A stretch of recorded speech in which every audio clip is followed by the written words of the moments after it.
આકાશવાણીનું ભુજ કેન્દ્ર આપ સાંભળી રહ્યા છો.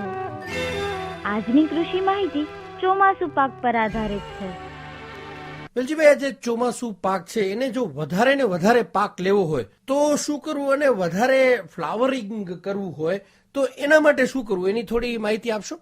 એક વસ્તુ છે કે ફ્લાવરિંગ નો ટાઈમ થાય છે, કોઈ 30 દિવસે 35 દિવસે ફ્લાવરિંગ ફૂલ આવવા માંડે. બરોબર. હા, એના મગ છે, પછી તલ છે, આપણે પછી આનો સમય આવે કે મગફળીના બધા ફૂલ આવવા મળશે. તો આ ચોમાસુ પાકના જે ફૂલ આવવાનો સમય થાય ત્યારે જે પેલો મેં દૂધ ગોળનો જે વિષય દીધો ને એ જ રીતે તમારે પેલો 35 દિવસે આપણે સ્પ્રે કરવાનો થાય, 30 થી 35 દિવસે. એટલે દૂધ આ રીતે 250 ગ્રામ એક પંપનો 15 લીટરનો પંપ હોય એમાં 250 ગ્રામ ગાયનું દૂધ નાખી દેવાનું તાજું, 100 ગ્રામ ગોળ, 250 ગ્રામ ગોબર, 250 ગ્રામ ગૌમૂત્ર અને 4 ચમચી છાણાની રાખ. આવા સ્પ્રે તમારે અઠવાડિયે 2 કરી લેવાના.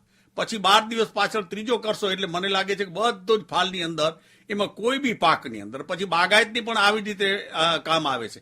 મેં ચીકુમાં ને બધે ટ્રાય કરી લીધી છે. એક છોડવામાં છાંટો ને બીજામાં ન છાંટો તો ચીકુને એક ડાળમાં પણ ફરક પડી જાય. દૂધ ગોળનો જે છંટકાવ ન કર્યો હોય એમાં માલ ઓછો થાય અને બાકીનો માલ સારો થાય. તો ફ્લાવરિંગને માટે ખૂબ સારામાં સારું છે. પછી એની સાથે મેઇન પોઈન્ટ છે કે જીવાતનો, કદાચ જીવાત આવી જાય એથી પહેલા કે આપણે કંઈક બી હોય તો જીવાત માટે તો બહુ જ હવે સસ્તી ચીજ બની ગઈ છે. જેમ દૂધનો વિષય દીધો એમ નાની નાની જીવાત તો છે ને લગભગ એ પૂરું કરી લે અને એટલી બધી હેલ્ધી થઈ જાય. અને ખેડૂત મિત્રો એટલું કે તમારે એક ક્યારો છોડી દેવાનો દૂધ ગોળનો, એ તમને ખબર પડશે કે દૂધ ગોળનો જે મારા જે લાઈન છે એ લાઈન તમારે થોડુંક ટ્રાય કરી લેવાની. બધા જ ખેડૂતો એક વખત ટ્રાય કરજો એટલે તમને ખબર પડશે કે માત્ર 250 ગ્રામ દૂધ 15 લીટરમાં કેટલું બધું જોરદાર કામ કર્યું છે. ભગવાને ગાયને એટલા માટે આ સૃષ્ટિ ઉપર મૂકી છે, મને તો એવું લાગે છે. તો આ બધા વિષયો. પછી રોગ આવે તો શું કરવું, તો ખાટી છાશ તાંબાના વાસણવાળી 250 ગ્રામ માત્ર 15 લીટરના પંપમાં, 250 ગ્રામ તમારે ગૌમૂત્ર નાખવાનું, 250 ગ્રામ તમારે એને ગોબર નાખી દેવાનું. અને બીજું છે આકડાનું પાણી. આકડાનું પાણી બનાવવું હોય એટલે 100 લીટર પાણી વાળો જે ડ્રમ હોય એમાં તમારે 10 થી 12 કિલો આકડો નાખી દેવાનો ટુકડા કરીને ડાળી સહિત. એ 15 દિવસે ઓગળી જશે. પાણી ભરી દેવાનું અને માથે પીપળો બંધ કરી દેવાનો. એટલે એ પીપળાનું પાણી જે છે હવે એને ગાળીને તમારે એક પંપની અંદર 1 લીટર ઉમેરી દેવાનું.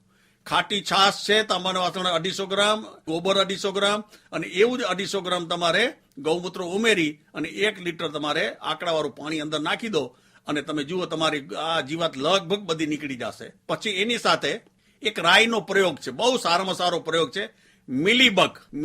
એટલી બધી તમે ગમે તેટલી દવા છાંટો તો પણ મિલીબગ જાતી નથી. પણ માત્ર એક રાઈ છે ને, રાઈ બહુ જ કામ કરે. એમાં 70 ગ્રામ જેટલી રાઈ તમારે સાંજે પલાળી નાખવાની ગ્લાસમાં અને સવારે એ ગ્રાઇન્ડર કરી લેવાનું, પોચી થઈ જશે મુલાયમ. ગ્રાઇન્ડર કરીને તમારે આપણી ખેતીમાં વાપરવાનું. એમાં 250 ગ્રામ ખાલી ગૌમૂત્ર કે 300 ગ્રામ તમે વાપરજો, તમારી મિલીબગ છે ને સાફ થઈ જશે ને ચોથે દી 2 સ્પ્રે કરી દેજો. એટલે મારા જીવનના જે અનુભવ છે, રાઈનો કોઈ ખર્ચો જ નથી. 200 લીટરનો ડ્રમ કરવો હોય તો માત્ર 1 કિલો સાંજેથી પલાળી નાખો. એને ગ્રાઇન્ડર કરીને એ રબડો જે છે એને પાણીમાં નાખી ગાળી અને તમારે નાખી દેવાનું. 5 લીટર ગૌમૂત્ર નાખી દો. તમારી દુનિયા જુદી હશે સાહેબ. એટલું હું માનું છું કે આવતા દિવસોમાં આપણે ઈશ્વર ઘણી બધી શક્તિ દેશે. દેશી ગાય આધારિત કૃષિ ભારતની દુનિયાને લેવા, અહીંયા ભારતમાં ખાલી ભારતની પ્રજાની, દુનિયાની પ્રજા અહીંયા લેવા આવશે. આપણે બધા પ્રયત્નો કરીએ.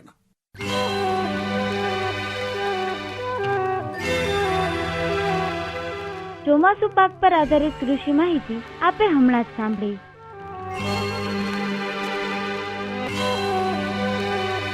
કાર્યક્રમનું પ્રસારણ આકાશવાણીના ભુજ કેન્દ્ર પરથી કરવામાં આવ્યું.